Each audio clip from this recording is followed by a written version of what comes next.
بسم اللہ الرحمن الرحیم الحمد للہ الذی کفا والصلاة والسلام علی عبادہ الذین اصطفیٰ خصوصاً علی سیدنا محمد المصطفیٰ وعلی آلہ واصحابہ الذین هم ارتضیٰ الی یوم القضاء اما بعد۔ حضرات، آج کل حج کے فارم بھرے جا رہے ہیں، لیکن صورتحال یہ ہے کہ حج کمیٹی کے پاس کوٹے میں جتنے افراد کی گنجائش ہے اس سے بہت کم تعداد میں حج کے فارم بھرے جا رہے ہیں۔ یہاں تک حج کمیٹی کے ذمہ داران اس انتظار میں ہیں کہ لوگ آئیں اور حج کے فارم بھریں، لیکن سال گزشتہ بھی صورتحال یہ رہی کہ جتنا کوٹا تھا اتنے حج کرنے کے لیے افراد نہیں آئے، یہاں تک کہ تاریخیں بڑھا بھی دی گئیں تاکہ حج کرنے کے لیے لوگ فارم بھریں۔ اور اس مرتبہ بھی صورتحال یہی ہے کہ حج فارم پڑے ہوئے ہیں، حج کمیٹی کے ذمہ داران انتظار میں ہیں، لیکن یہاں کے ایمان والے اس سلسلے میں بڑی کوتاہی کر رہے ہیں کہ حج کے فارم بھرنے کو تیاری نہیں ہے۔ سوال یہ ہے، کیا یہاں کے لوگوں کی مالی حالت اتنی تنگ دستی کی ہو گئی کہ وہ حج نہیں کر پا رہے ہیں؟ کیا ہم یہ کہیں گے کہ یہاں کے معاشی حالات اتنے تنگ دستی کے ہیں کہ اب لوگوں پر حج فرض ہی نہیں رہا، یا معاملہ کچھ اور ہے؟ حضرات، اس سلسلے میں جو صورتحال ہے وہ مختصراً تو بعد میں عرض کی جائے گی۔ پہلے میں درخواست عرض کروں گا کہ اللہ نے اور اللہ کے نبی نے حج کی فرضیت کے سلسلے میں کیا فرمایا ہے۔ قرآن کریم میں اللہ تعالیٰ شان ارشاد فرماتے ہیں، وَلِلَّهِ عَلَى النَّاسِ حِجُّ الْبَيْتِ مَنِ اسْتَطَاعَ إِلَيْهِ سَبِيلًا، اللہ کی طرف سے لازم ہے، اللہ کی طرف سے فرض کیا گیا ہے ان لوگوں پر جو حج کر سکتے ہوں کہ وہ اللہ کے گھر میں حاضری دیں۔ قرآن کریم کی اس آیت میں صاف فرمایا گیا کہ جن لوگوں کی مالی حالت ایسی ہو کہ وہ حج کر سکتے ہوں ان پر حج کرنا فرض ہے، اور یہ اللہ کا فریضہ ہے اور اللہ کی طرف سے لازم ہے۔ مشہور حدیث ہے، حضرت علی رضی اللہ تعالیٰ عنہ کی روایت ہے، کہتے ہیں قال رسول اللہ صلی اللہ علیہ وسلم من ملک زادا وراحلۃ تبلغه الى بیت اللہ ولم یحج فلا علیہ ان یموت یہودیا اور نصرانیا۔ اللہ کے نبی علیہ الصلوۃ والسلام کو مبارک ارشاد ہے کہ جس انسان کے پاس اتنا خرچہ ہو کہ وہ حج بیت اللہ کر سکے اور سواری کا یعنی سفر خرچ برداشت کر سکتا ہو کہ وہ بیت اللہ جا سکے، پھر بھی وہ حج نہ کرے تو کوئی پتہ نہیں یا کوئی فرق نہیں پڑے گا کہ وہ یہودی مرے یا نصرانی مرے۔ اللہ کے نبی علیہ الصلوۃ والسلام کا دوسرا ارشاد ہے، حضرت ابو امامہ رضی اللہ تعالیٰ عنہ کہتے ہیں من لم یمنعہ من الحج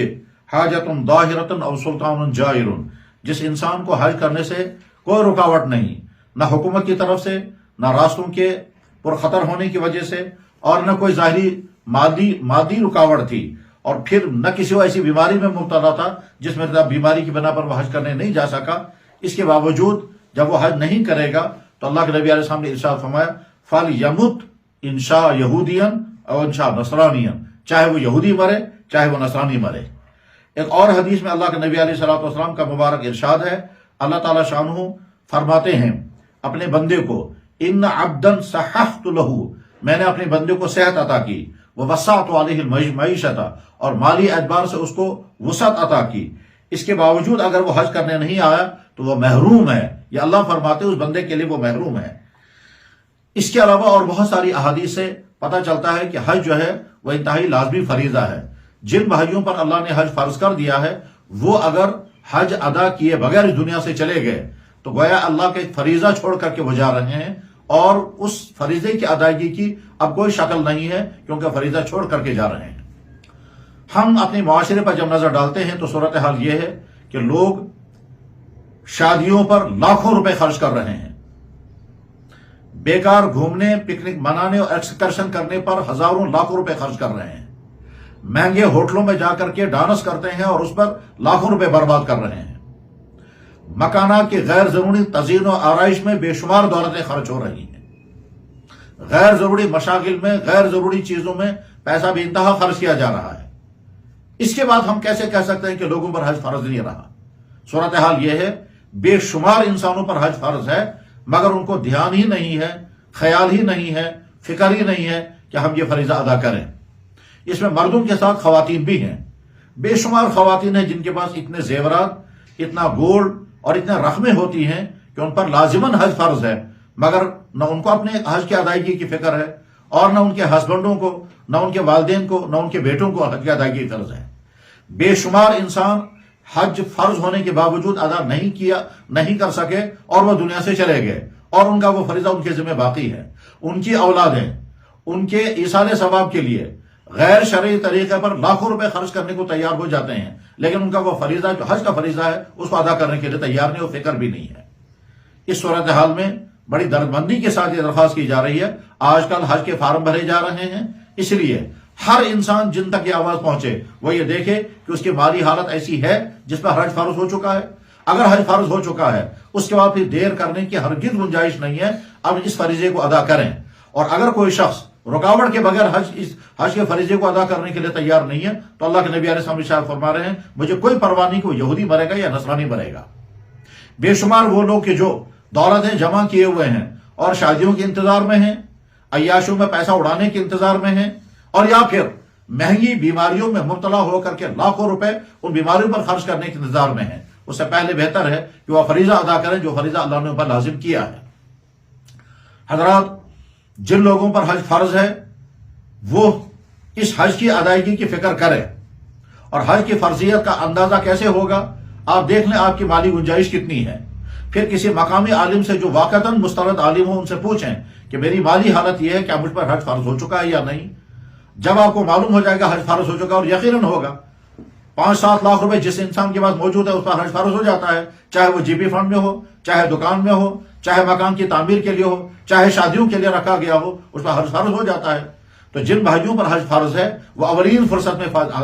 حج ادا کریں۔ جن خواتین پر زیورات کی بنیاد پر حج فرض ہو چکا ہے، چاہے وہ زیورات شوہروں کی طرف سے دیے گئے ہوں، چاہے وہ زیورات ان کے میکے والوں کی طرف سے دیے گئے ہوں، جب عورتوں پر حج فرض ہو چکا ہے زیورات اور کرنسی کی بنیاد پر، تو وہ فکر کریں اپنی حج کی ادائیگی کی۔ پھر اس کے لیے دوسری شرطیں بھی ہیں، مثلا محرم ہونا ضروری ہے۔ محرم چاہے ان کا والد ہو، چاہے بھائی ہو، چاہے شوہر ہو، اور چاہے اولاد ہو، چاہے وہ شخص ہو جس کے ساتھ ان کا نکاح حرام ہے، اس کے محرم کے ساتھ وہ حج فرض ادا کریں۔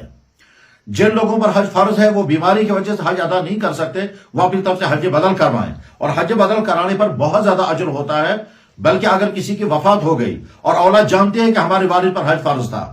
تو میرے بھائیوں اپنے والدین کو اگر قیامت کے دن بخشوانا چاہتے ہو تو باقی تمام چیزوں پر مال خرچ کرنے کے بجائے، اور وہ جو چوتھا اور چہلم کرتے ہیں، اور وہ جو رسم کل میں آپ ہزاروں روپے اڑاتے ہیں، اس سے زیادہ اہم ہے کہ اس کے ذمہ جو حج فرض تھا وہ حج فرض ادا کروائیں۔ اور حج فرض ادا کرانے کا طریقہ حج بدل ہے۔ اسلام میں حج بدل کی پوری گنجائش موجود ہے۔ اللہ کے نبی علیہ السلام نے قبیلہ خثعم اور قبیلہ جہینہ دونوں قبیلوں کے 2 افراد کو، جس میں ایک مرد تھا ایک عورت تھی، ان کو حج بدل کرنے کی اجازت دی تھی اپنے والد کی طرف سے، اپنے والدہ کی طرف سے، اور یہ حدیث موجود ہے۔ حدیث میں حج بدل کرانے کی بڑی فضیلتیں آئی ہیں۔ اگر کوئی انسان مر چکا ہے، اس کا ذمہ حج فرض تھا اور اس نے وصیت بھی نہیں کی ہے، تو اس کے اولاد نے اگر اس اپنے مرے ہوئے باپ کی طرف سے حج بدل ادا کرایا تو جس کی طرف سے حج ادا ہوا اس کا فریضہ ادا ہوگا۔ جو آدمی حج کرنے جا رہا ہے اس کو ثواب ملے گا، اور جو کروا رہا ہے اس کو بھی ثواب ملے گا۔ اور ایک حدیث میں تو یہاں تک ہے کہ جب کوئی انسان اپنے باپ کی طرف سے حج بدل کرائے گا، خود اس انسان کو 12 حجوں کا ثواب ملتا ہے۔ تو جن کے والدین چلے گئے ہیں ان کا حج ادا نہیں ہوا ہے، وہ اپنے والدین کی طرف سے حج بدل کرائیں، اور جن کا خود کا حج فرض ہو چکا ہے وہ اپنا حج کرائیں۔ یاد رکھیں مکانوں کی تزئین و آرائش پر لاکھوں روپے اڑائے جا رہے ہیں، یاد رکھیں شادیوں پر بے انتہا پیسے اڑائے جا رہے ہیں، یاد رکھیں گھومنے اور پھرنے میں اور ایکسکرشن اور پکنکوں میں اور ہوٹلوں میں جا کر کے راتیں گزارنے میں اور کئی دنوں گھومنے میں جو پیسہ اڑایا جا رہا ہے، یہ سارا پیسہ اڑانا تو ہے تبذیر ہے، اور تبذیر حرام ہے، یعنی شیطانی کاموں میں پیسہ خرچ کرنا۔ اس کے مقابلے میں حج فرض ہے، یہ حج کی فرض کی ادائیگی کی فکر کرے۔ اور جب کسی خطے کے لوگ اللہ کا فریضہ ادا کرنے کو تیار نہیں ہوتے ہیں تو پھر اللہ تعالیٰ شانو ان کا پیسہ کسی ایسی جگہ خرچ کروا دیتے ہیں جن کا کوئی نفع نہیں ہوگا۔ مثلا ایسی بڑی بیماریاں مسلط ہو جائیں گی کہ وہ پیسہ جو حج پر خرچ ہونا تھا اس سے بہت بڑی رقمیں بیماریوں پر خرچ ہوتی ہیں۔ چنانچہ یہاں کے اس معاشرے میں دیکھا جائے بے شمار انسانوں کے لاکھوں روپے علاج معالجے میں خرچ ہو رہے ہیں، اور اس کے بعد آدمی مر بھی جاتا ہے۔ اور جو آدمی اللہ کا فریضہ ادا کرنے کے لیے تیار نہ ہو پیسہ بچانے کے چکر میں، اس کو کسی ایسی جگہ پر پیسہ خرچ کرنا پڑتا ہے جس کا کوئی نفع نہیں، اور یہ بھی حدیثوں میں موجود ہے۔ بس مختصراً یہ کہ جن بھائیوں پر حج فرض ہے وہ فوراً جتنا جلدی ہو سکے حج کے ادائیگی کا انتظام کریں، اور اس وقت حج کمیٹی کے ذریعے سے فارم بھرے جا رہے ہیں، وہاں جو فارم پڑے ہوئے ہیں کوٹا باقی ہے، اور انہوں نے تاریخوں میں ایکسٹینشن بھی کیا ہے، آگے بھی بڑھا دیا ہے۔ لہذا ہر انسان اپنے گھر، اپنے والد، اپنی اولاد، اپنی بیوی بچوں کا مالی جائزہ لے کر کے دیکھیں کتنے پر حج فرض ہو چکا ہے، اور حج کی ادائیگی کا اہتمام کریں۔ حج کی ادائیگی تو اتنا مزیدار عمل ہے، اس سے زیادہ مزیدار عمل دنیا میں کوئی بھی نہیں۔ دنیا کی قومیں ترستے ہیں کہ ہم بھی خانہ کعبہ کو دیکھیں، مگر اسلام نے بین لگا دی ہے کہ کوئی کافر خانہ کعبہ میں داخل نہیں ہو سکتا۔ قرآن کریم میں اللہ تعالیٰ فرماتے ہیں، یا ایھا الذین آمنوا انما المشرکون نجس فلا یقربوا المسجد الحرام بعد عامہم ھذا، اے ایمان والو، مشرک ناپاک ہیں، وہ اس گھر میں آئندہ کبھی نہیں آ سکتے ہیں۔ ایمان والوں کے لیے اللہ تعالیٰ شاہ نے اپنے گھر کے دروازے کھول دیے ہیں۔ محروم ہے وہ انسان جو مالی گنجائش کے باوجود اور صحت کے باوجود پھر بھی اللہ کے گھر میں حاضر ہونے سے محروم رہ جائے۔ تو اس لیے جن تک یہ آواز پہنچے، میرے بھائیوں غور کریں، آپ کی مالی حالت اگر بہت اچھی ہے اور رکاوٹ کوئی نہیں، صحت بھی ٹھیک ہے، تو حج کے ادائیگی کی فکر کریں، اور اگر نہیں کریں گے تو آخرت کی سزا تو یہ ہوگی کہ فَلْيَمُتْ یہودین اور نصرانین، اور دنیا میں سزا یہ لگے گی کہ نہ جانے کہاں کہاں کن کن بیکار کاموں میں پیسہ خرچ ہوگا، اور نہ جانے کن کن مصیبتوں میں پیسہ برباد ہوگا۔ چنانچہ مصیبتوں میں پیسہ برباد ہونے کی مثالیں عجیب عجیب ہمارے معاشرے میں پائی جاتی ہیں۔ اللہ کرے یہ گفتگو جن تک پہنچے وہ اس فریضے کی ادائیگی کرنے کا ارادہ کر لیں۔ اللہ جل شانہ اپنے گھر کے حاجی کی توفیق عطا فرمائے۔ وآخر دعوانا ان الحمد للہ رب العالمین۔